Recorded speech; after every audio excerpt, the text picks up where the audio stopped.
آگے اللہ فرماتے ہیں فَأَخَذْنَاهُ وَجُنُودَهُ فَأَخَذْنَا، کون سا فعل ہے اخذنا؟ مضارع ہے، جو متکلم کا صیغہ ہے اخذنا، ہم نے پکڑا اس کو، اخذنا ہو ہم نے پکڑا اس کو، وجنودہ، وہ چونکہ سگنا تھا اس لیے اس کا ذکر الگ کیا۔ تو ان کو گمراہ کرنے والے جو ہیں وہ ہمیشہ اس کے لیڈر جو یا جو سربراہ ہوتے ہیں، حکمران ہوتے ہیں، وہی ہوتے ہیں، آگے تو وہی لگا ہوا تھا۔ اس کا الگ سے اللہ نے ذکر فرمایا کہ ہم نے اس کو پکڑا، فرعون کو جو گمراہ کر رہا تھا اپنی قوم کو، وَجُنُودَهُ، اور وہ لشکر جو اس کا معاون بنا ہوا تھا، جو اس کا اتحادی تھا، جو اس کا ساتھ دے رہا تھا، جو اس کو ہلا شیری دے رہا تھا کہ ہاں حضرت صاحب جو کچھ کر رہے ہیں بالکل ٹھیک کر رہے ہیں، اس کو بھی پکڑا، اس کے لشکر کو بھی پکڑا۔ فَنَبَذْنَا، کون سا فعل ہے نبذنا؟ ماضی کا فعل ہے، جو متکلم کا صیغہ ہے نبذنا، ہم نے پھینک دیا، نبذنا ہم نے پھینکا، ہم ان سب کو، پھر یم میں سمندر میں۔ اللہ تعالیٰ نے یہاں یہ نہیں کہا جیسے باقی جگہوں پہ کہا کہ اغرقنا، اور ویسے تو غرق ہی کیا، لیکن یہاں اللہ تعالیٰ نے ایسا لفظ استعمال فرمایا ہے جس سے اس کی ذلت و رسوائی، اس کے استکبار کی ذلت و رسوائی ہے، کہ وہ بڑا بنا پھرتا تھا بادشاہ کہ میں ہوں سپر پاور، میں ہوں سب سے بڑا، مجھے کسی کی ضرورت نہیں ہے، میں جو چاہوں کر سکتا ہوں، میں سب کو سزا دے سکتا ہوں، سب کو پکڑ سکتا ہوں۔ اللہ فرماتے ہیں کہ ہم نے اس کو پکڑا اور اس طرح پھینک دیا جس طرح کچرے دان میں کچرا پھینکا جاتا ہے۔ یہ بھی نہیں فرمایا کہ ہم نے اس کو پانی میں غرق کیا یا سمندر میں غرق کیا، فرمایا اس طرح ہم نے پھینک دیا اس کو سمندر میں، جس طرح بن میں کچرا ڈالا جاتا ہے یا ردی کی ٹوکری میں ردی ڈالی جاتی ہے، اس طرح ہم نے پھینک دیا کہ تمہاری کوئی ضرورت نہیں ہے،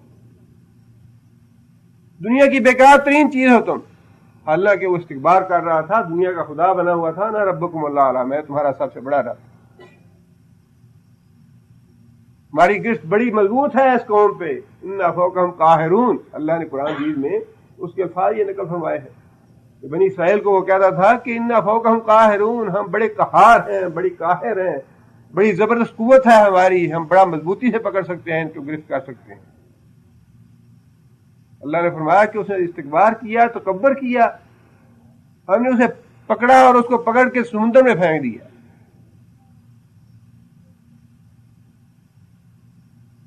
آگے اللہ فرماتے ہیں کہ فانظر کیف کان عاقبۃ الظالمین، فانظر پس دیکھو، دیکھنے سے مراد یہ ہے کہ غور کرو، سوچو سمجھو۔ یہ تاریخ کا واقعہ نہیں بیان کر رہے ہم کہ اس کو ایک کان سے سنو دوسرے کان سے نکال دو، فرمایا کہ ذرا سوچو سمجھو، تم بھی دیکھو کہیں تم بھی استکبار میں نہ پڑے ہو، تم بھی کہیں تکبر نہ کر رہے ہو اللہ اور اللہ کے رسول کے مقابلے میں۔ اللہ کے رسول کے مقابلے میں تم اگر تکبر کرو گے تمہارا بھی یہی انجام ہوگا۔ فانظر دیکھو، غور کرو، سوچو سمجھو، کیفا کیسا، کانا تھا، عاقبۃ الظالمین عاقبت انجام ظلم کرنے والوں کا۔ ذرا غور کرو، دیکھو کہ ظلم کرنے والوں کا انجام کیسا ہوا۔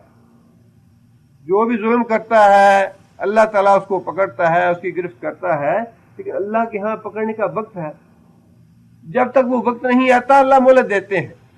ہمیں سمجھتے ہیں پتہ نہیں اللہ نے اسے کیوں نہیں پکڑا، اس کو چھٹی کیوں دی ہوئی ہے۔ اللہ کے ہاں وقت مقرر ہے، اللہ تعالیٰ مہلت دیتے ہیں اور ہر آدمی کو دیتے ہیں۔ یہ الجھن جو ہے یہ نہیں ہونی چاہیے۔ اللہ نے تو قرآن مجید میں یہ بات ارشاد فرمائی کہ اگر میں لوگوں کے گناہوں پہ فوراً پکڑنے لگوں تو کوئی بھی جاندار زندہ نہ رہے۔ یہ اللہ کی جو مہلت دینی ہے یہ ہمارے لیے بھی تو رحمت ہے نا۔ اگر ہم جیسا جلدی کرتے ہیں، یہ پکڑتا کیوں نہیں اللہ امریکہ کو، غرق کرے انہیں، ان کے بحری بیڑوں کو تباہ کیوں نہیں کرتا اللہ تعالیٰ۔ اگر اللہ اتنی جلدی پکڑنے والا ہوتا تو کل کو میرے گناہ پہ بھی اللہ مجھے بھی ایسے ہی پکڑتا۔ اللہ نے مجھے بھی مہلت دی ہے، مجھ پہ بھی اللہ نے رحم اور کرم فرمایا ہے، اسی طرح اللہ نے کافروں پہ بھی یہ رحم اور کرم کیا ہے، اللہ نے مہلت دے رکھی ہے انہیں۔ ایک وقت مقرر کیا ہے ان کے لیے بھی، سب کے لیے وقت مقرر کیا ہے، اور یہ مہلت جو ہے یہ اللہ کا فضل اور اللہ کا کرم ہے. اس مہلت کو غنیمت سمجھنا چاہیے، اس سے فائدہ اٹھانا چاہیے، توبہ اور استغفار کرنی چاہیے، رجوع کرنا چاہیے. ذرا سی بھی اللہ سے پکڑ آئے یا اللہ کی طرف سے کوئی تکلیف آئے، مصیبت آئے، تو فوراً اللہ کی طرف رجوع کرنا چاہیے اور توبہ استغفار کرنی چاہیے. لہذا فرمایا کہ جو حشر ہوا فرعون کے استکبار کا، اس کے تکبر کا، اللہ اور اللہ کے رسول کی تکذیب کا اور تکفیر کا، اس پہ غور کرو، اس پہ سوچو سمجھو اور دیکھو کہ کافروں کا، ظالموں کا انجام کیسا ہوا. آگے اللہ فرماتے ہیں کہ ہم نے صرف یہی سزا نہیں دی اس کو کہ ہم نے اس کو اس دنیا میں غرق کر دیا یا سمندر میں پھینک دیا، بلکہ فرمایا کہ اس کو اور سزا یہ دی، وَجَعَلْنَاهُمْ، جعلنا ماضی ہے، جب متکلم کا صیغہ، ہم نے کیا ہم ان کو ائمتن، واحد کیا ہے؟ امام، امام کی جمع ائمہ. ہم نے بنایا ان کو، فرعون کو اور اس کے وزیروں اور مشیروں کو، ائمتن امام، پیشوا، آگے جانے والا. یدعون الی النار، یدعون کون سا پہلا؟ یدعون مظاہرہ ہے جو مذکر غائب کا صیغہ ہے. یدعون وہ پکارتے ہیں، الی النار طرف آگ کی، آگ کی طرف بلانے والوں کا ہم نے انہیں پیشوا بنا دیا. آگ کی طرف بلانے والوں کا ہم نے ان کو امام بنا دیا کہ جو بھی ان کے نقش قدم پہ جائے گا وہ ان کے پیچھے جہنم میں جائے گا. جو بھی اس دنیا میں فرعون بنے گا وہ فرعون کے پیچھے غرق بھی ہوگا اس دنیا میں، اور قیامت کے دن وہ جہنم میں جائے گا، اور اس کے ساتھ دینے والے، اس کی تعاون کرنے والے، اس سے اتحاد کرنے والے، وہ بھی اس کے فالور اس کے پیچھے جہنم میں جائیں گے. اور یہ نہ سمجھیں کہ شاید یہ بڑے لوگوں کی باتیں اللہ فرما رہے ہیں کہ جو بڑے بڑے کافر ہیں یا ائمہ کفر ہیں ان کی بات ہے. ہر آدمی امام ہے، یا وہ یدعون الی النار ہے یا یدعون الی الجنہ. آپ اپنی نسلوں کے امام ہیں، آپ کے بیٹے ہیں، آپ کی ان کی نسل چلے گی، ان کے پوتے دوتے، آگے پتہ نہیں کتنی نسل چلتی ہے. تو آپ دادا پر دادا تو بن جاتا ہے، انسان دیکھ لیتا ہے، تو جو پیچھے 15 20 50 60 جو انسان کی نسل آ رہی ہے ان کا امام نہیں تو کیا ہے؟ ہر آدمی امام ہے، ہر آدمی پیشوا ہے، اور ہر آدمی یا تو جہنم کا امام ہے یا جنت کا امام ہے. جنت کی طرف جانے والوں کو پکار رہا ہے اور ان کی پیشوائی کر رہا ہے، یا پھر آدمی جہنم کی طرف جانے والوں کی پیشوائی کر رہا ہے اور امامت کر رہا ہے. آپ اپنے بال بچوں کو، اپنی نسل کو جس طرف لے جائیں گے اسی راستے کے آپ امام بن جائیں گے. اپنی نسل کو آپ اگر جنت کے راستے پہ لے جائیں گے تو جنت کی طرف بلانے والے جو ہیں ان کے امام اور پیشوا بن جائیں گے، اور اگر خدا نخواستہ جہنم کے راستے پہ ڈال دیں گے اپنی اولاد کو تو جہنم کی طرف بلانے والے جو ہیں ان کے پیشواؤں سے بن جائیں گے. ہر آدمی امام ہے، ہر آدمی پیشوا ہے. نبی صلی اللہ علیہ وسلم نے یہی بات ارشاد فرمائی، کلکم راع، تم میں سے ہر آدمی ذمہ دار ہے، ہر آدمی بادشاہ ہے، ہر آدمی حاکم ہے اپنے گھر کا اور مسئول ہے قیامت کے دن. تمہارے پیچھے تمہاری نسل آئے گی، جس طرف جاؤ گے اسی طرف تمہاری نسل جائے گی. اور پھر نبی صلی اللہ علیہ وسلم نے یہ بات بھی ارشاد فرمائی کہ یہ تقسیم جو ہے امامت کی، پیشوائی کی، یہ جنت اور جہنم میں جانے سے پہلے پہلے حشر میں ہی ہو جائے گی. نبی صلی اللہ علیہ وسلم نے فرمایا کہ حشر میں لوگوں کے گروہ بنا دیے جائیں گے. یہ 2 گروہ تو بڑے گروہ ہوں گے، کافروں کے اور مسلمانوں کے. کافر کافروں کے ساتھ ہو جائیں گے، مسلمان مسلمانوں کے ساتھ ہو جائیں گے، اور پھر مسلمانوں میں جو منافق ہیں ان کے گروہ ہو جائیں گے. جو کافروں کی اتباع کرنے والے ہیں ان کا الگ گروہ بن جائے گا، بے نمازوں کا اور بے روزوں کا الگ گروہ بن جائے گا، شرابی اور زانیوں کا الگ گروہ بنے گا، نمازیوں کا الگ گروہ بنے گا، روزہ دار ہیں، صدقہ خیرات کرنے والے ہیں، متقی پرہیزگار ہیں، ان کا الگ گروہ بنے گا. اور جیسے جیسے گروہ بنیں گے وہ اپنے اپنے حساب سے اللہ کے حضور حساب دیں گے اور جنت میں یا جہنم میں جاتے رہیں گے. اور پھر نبی صلی اللہ علیہ وسلم نے یہ بات بھی ارشاد فرمائی کہ یہ تقسیم جو ہے امامت کی، پیشوائی کی، یہ جنت اور جہنم میں جانے سے پہلے پہلے حشر میں ہی ہو جائے گی۔ نبی صلی اللہ علیہ وسلم نے فرمایا کہ حشر میں لوگوں کے گروہ بنا دیے جائیں گے، یہ دو گروہ تو بڑے گروہ ہوں گے، کافروں کے اور مسلمانوں کے۔ کافر کافروں کے ساتھ ہو جائیں گے، مسلمان مسلمانوں کے ساتھ ہو جائیں گے، اور پھر مسلمانوں میں جو منافق ہیں ان کے گروہ ہو جائیں گے۔ جو کافروں کی اتباع کرنے والے ہیں ان کا الگ گروہ بن جائے گا، بے نمازوں کا اور بے روزوں کا الگ گروہ بن جائے گا، شرابی اور زانیوں کا الگ گروہ بنے گا، نمازیوں کا الگ گروہ بنے گا، روزہ دار ہیں، صدقہ خیرات کرنے والے ہیں، متقی پرہیزگار ہیں، ان کا الگ گروہ بنے گا۔ اور جیسے جیسے گروہ بنیں گے وہ اپنے اپنے حساب سے اللہ کے حضور حساب دیں گے اور جنت میں یا جہنم میں جاتے رہیں گے۔ لہذا فرمایا کہ ہم نے صرف یہی سزا نہیں دی کہ ہم نے ان کو دنیا میں غرق کر دیا، نشان عبرت بنا دیا، بلکہ ہم نے یہ سزا بھی دی کہ ان کے پیچھے جتنے بھی آنے والے ہیں، استکبار کرنے والے ہیں، اسی طرح کی روش اختیار کرنے والے ہیں، ان سب کو وہ اپنے ساتھ جہنم میں لے کے جائے گا، ان کا امام بنے گا جہنم میں، ان کا پیشوا ہوگا جہنم کے لیے۔ یدعون الی النار، وہ پکارنے والے ہیں، پکارتے ہیں الی النار، طرف آگ کی، یوم القیامت، اور قیامت کے دن لا ینصرون، قیامت کے دن کہیں سے مدد نہیں کیے جائیں گے۔ یہاں تو انسان مدد حاصل کر لیتا ہے، برطانیہ سے مدد لے لو، فرانس سے لے لو، جرمنی سے لے لو، اس کو ملا لو، اس کو ملا لو، فلاں کو ملاؤ، فلاں کو ملا لو، اس سے اور تباہ کرو دنیا کو۔ یہاں تو مدد مل جاتی ہے اس دنیا میں، اللہ فرماتے ہیں وہاں کسی کا زور نہیں چلے گا، وہاں یہ نہیں ہوگا کہ اتنے ووٹ اکٹھے کر لو، جو مرضی کر لو، دھاندلی کرو، جو مرضی ہے تباہی کرو۔ وہاں تو اللہ تعالیٰ کا بڑا بے لاگ قانون ہوگا، میزان ہوگا، جس کی ایک نیکی کم ہے، ایک گناہ زیادہ ہو گیا، اللہ کے قانون کے حساب وہ جہنم میں چلا جائے گا، جس کی ایک نیکی پرڑے میں زیادہ ہو جائے گی وہ جنت میں چلا جائے گا۔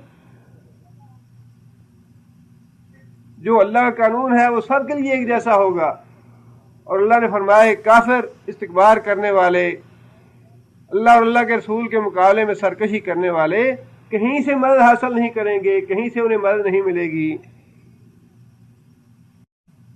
وَأَتْبَعْنَاهُمْ فِي هَذِهِ الدُّنْيَا لَعْنَةً، ایک اور سزا اللہ نے فرمائی، اتبانا،